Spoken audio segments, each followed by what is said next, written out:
What do you make this morning? Kemi Badenoch has given a speech, Tory leader, and she has been talking about how the Tories must be willing to disengage from international law. She's the strongest hint yet. She would be willing to leave the European Convention on Human Rights, we're told. But I mean, aren't we kind of past the hinting at and we should be willing to? She says she's not going to make policy for the next couple of years.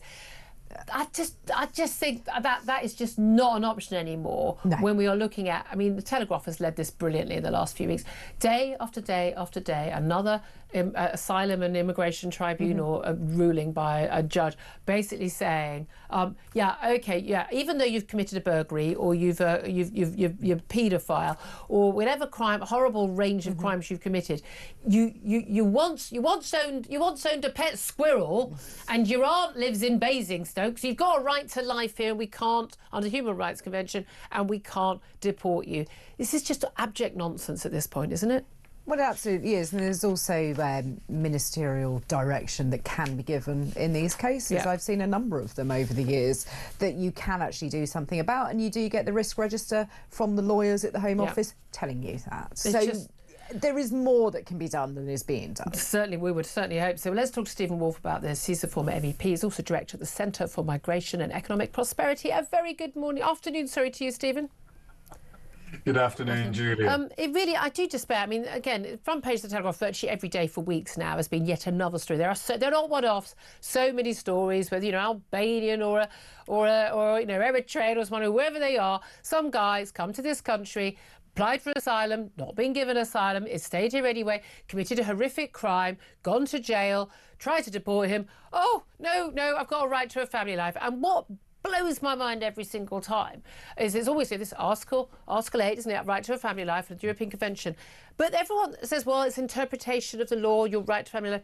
It's really clear. The article has got 2 paragraphs. And the second paragraph is really clear. And it states, unless there is, national security, society, keeping people safe, there are like 10 different reasons why you can override that right to a family life and privacy in the law.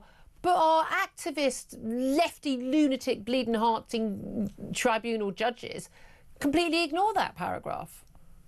I think they do, and the reason why they've managed to do that over a long period of time is for 2 particular reasons. First of all, we did enact the Human Rights Act, which gave a more expansive opportunity for the lawyers to argue extensions to Article 8, and then also the judges to be able to interpret it. And secondly, both of them now have become part of the common law of our country. And that also enables our judges to be much more expansive based on the arguments of the lawyers. So this has been a drip, drip, drip expansion. So instead of being very narrow and very clear, which I think that the Article 8 arguments were at the beginning when they were initiated, they are now so widespread. Chicken McNuggets is a reason not to be expelled from the country. This was a prisoner an ex-prisoner whose son he thought was a fussy eater and wouldn't like foreign chicken nuggets. How would he know? They hadn't been abroad. I mean, let me just read this, just for benefit. I mean, you'll know this off by heart, I'm sure, but the right to privacy in a family life. So take paragraph 1. Everyone has the right to respect for his private and family life, his home and his correspondence. That seems reasonable, doesn't it? The state doesn't have a right to just, separate you. Paragraph 2. There shall be no interference by a public authority with the exercise of this right, except such as is in accordance with the law, i.e., you get sent to prison. It interferes with your private life, and is necessary in a democratic society in the interests of national security, public safety, or the economic well-being of the country, for the prevention of disorder or crime, for the protection of health or morals, or for the protection of the rights and freedoms of others. It is impossible, I don't have a law degree, but it is impossible for any tribunal judge to claim that the right to a private life in paragraph 1 isn't completely disappeared by paragraph 2 with any or all of those when you're talking about criminals, organised criminals, and violent criminals and paedophiles. Of course, paragraph 2 overrides paragraph 1. Yes, and that's what's exactly been happening. And the reason why it's been happening, Julia, is because of the extension of that paragraph. It's basically saying now, yes, the government has a reason to be able to deport you because you're a criminal, you are a danger to our society.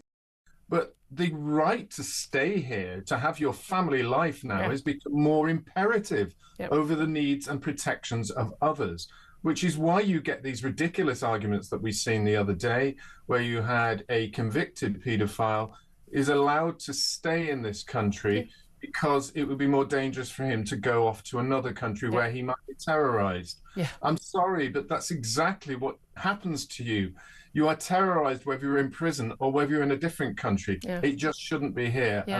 But there was also as a paedophile where he thought he wanted his right to his family life with his children that he wasn't allowed to see without having a person there, to oversee him seeing his kids because he was dangerous, because he was a paedophile. I mean, we are genuinely in, again, I say this a lot on the show, but we are in mad territory, and I do not understand why this judge did this. And I'm really not sure that the Kemi Badenoch, Tory leader, her saying, this vague language about being willing to disengage from international law, even if she said categorically we need to leave the European Convention on Human Rights, I still don't think that would be enough, because our judges would find yet another way of getting round it, because they clearly...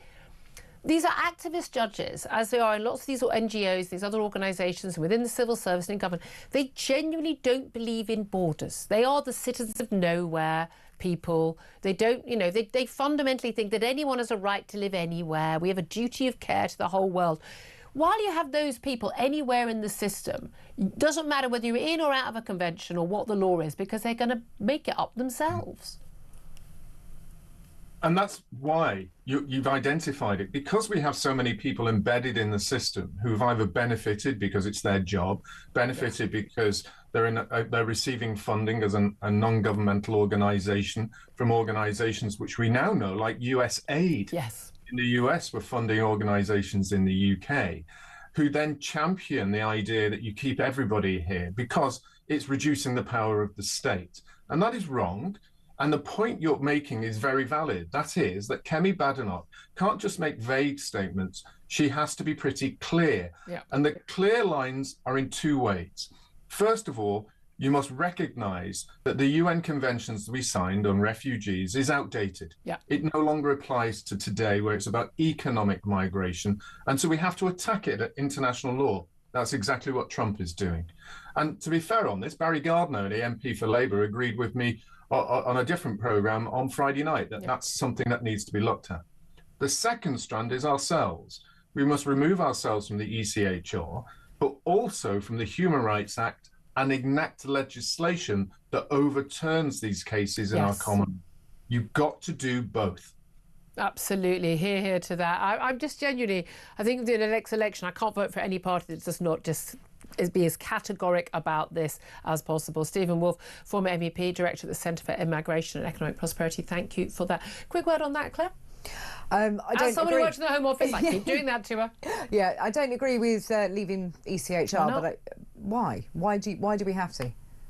Because it's outdated, it's meaningless, and it's being massively wrongly interpreted, and it doesn't protect our rights. A lot of the decisions that are being made are actually in our courts, so we need to sort our own judges out that's first. what I'm saying. I don't think leaving it is enough. No. I think we need to sort our own judges out first. I think we need to look at the decisions being made. I don't think we need an international convention of European or international of any sort for us to, we gave human rights to the world, for goodness sake. Europe doesn't have any Europe wouldn't have any human rights if it wasn't for us. Can you see? It'd all be goose-stepping. Can you see the Labour government looking at a British Bill of Rights? They would just do their pieces over it. It'd just be the right to have blue hair and wear a rainbow lanyard, wouldn't it? I mean, that's what they care about. Can I just say, while we've been speaking, Keir Starmer, the Prime Minister, has been on his feet, making a statement to the House of Commons ahead of his trip to meet Donald Trump in the White House. There's obviously quite a lot of coordination going on with European leaders. We was with Macron yesterday, and he has announced that UK defence spending will rise to 2.5% of GDP. It's up from 2.3% of GDP. That will be in the hundreds. Will that be in the billions? Yeah. Will that be a few billion more? But by 2027. Now, he hadn't actually given a date for it to rise. He had previously pledged he would do that, but no date. Tories had said by 2030. The Prime Minister said that there'll be a further increase to 3% by the next Parliament. So taking it seriously, now Donald Trump had asked for 5%. Even America doesn't pay 5% GDP towards their defence. But I have to say, it's a good start. We don't have the money, but we do apparently have the money to give Mauritius 18 billion over a century, but front loaded to have some islands they have no right to, the Chagos Islands. But I mean, we could find the money. Just figures have just come in. From 2027, when we go up from 2.3% of GDP to 2.5%, that would be spending an extra £13.4 billion more on defence every year from 2027. That's more than half of that black hole that Rachel Reeves found. That's a lot of money. It is. It's a huge amount. A lot of it matters. It depends on what it's spent on, though.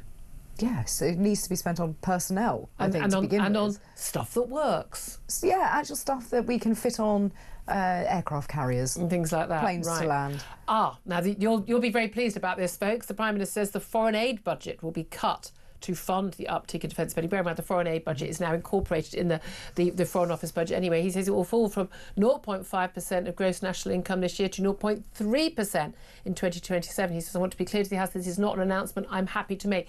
Labour, lots of Labour supporters, Labour voters, Labour MPs will be horrified by this.